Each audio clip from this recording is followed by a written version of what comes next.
the growth at Mojave Airport, 37% in aerospace in 10 years, not to mention the rail and the soft tire, but 37% in the aerospace alone is purely the new space business, the collection of new space companies.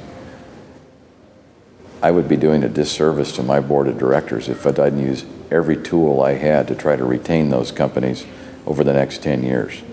I'm just saying that it doesn't take a brain surgeon to point out the realities that the likelihood of these companies migrating to business-friendly states as they move from research and development into production is very high. It would be nice to see an environment in California where Charles Lindbergh could go to San Diego and buy a new aircraft from Ryan Aircraft. That can't happen any longer. Airplanes aren't built in California any longer. The only place they are is if you want to fly a helicopter, and you can still buy a Robinson helicopter produced in California. But the days of large-scale aerospace production in California are over. Douglas is gone. Lockheed is gone. They don't exist in California to produce hardware. We've got to do our best to convince the lawmakers that actually make the policy that the first question you have to ask is, do they even recognize there's a problem? How do you affect change if you can't even get people to agree that, Houston, we have a problem? But California does have a problem. Do the lawmakers know that, or could they agree on that? I don't know, but we're still going to try. I do know that when Governor Brown was the governor, when I was a young Navy lieutenant and flying fighters, he had a $4 billion surplus in the state of California.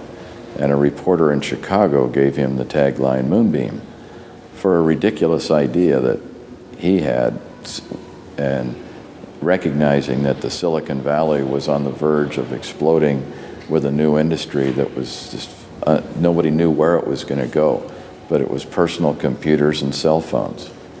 And he had an idea of putting a constellation of high-altitude aircraft or satellites above California so Californians could communicate. What a ridiculous idea. I mean, do you know anybody that doesn't carry one of these, which is a personal computer and a cell phone on their hip? And you know, when you look at the sheer numbers of what that industry was able to create, and if you can get your arms around the 6 billion people that live on Earth, the majority of those people don't have access to potable drinking water today. But 70% of them have access to the cell phone and the internet. How do we use the technologies that California has developed and extended worldwide to raise the quality of life for everybody? And those are the same conversations I'm trying to have with Sacramento. Why would we spend our intellectual capital developing these industries and then export them out and see no problem with that? Why wouldn't we want to keep them here and operate them here and produce them here and keep the production jobs here and create an environment where that is still a good thing? I've been traveling to Sacramento. When I had my company, we were operating contracts in California, in Sacramento. I know my way to Sacramento. I know my way through the halls of the Capitol. I'm no stranger to Sacramento. What I am is frustrated.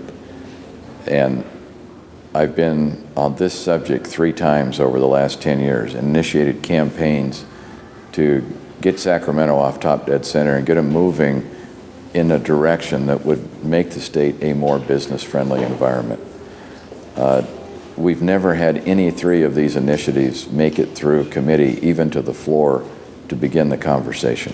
They've all been stalled in committee. And I don't understand it.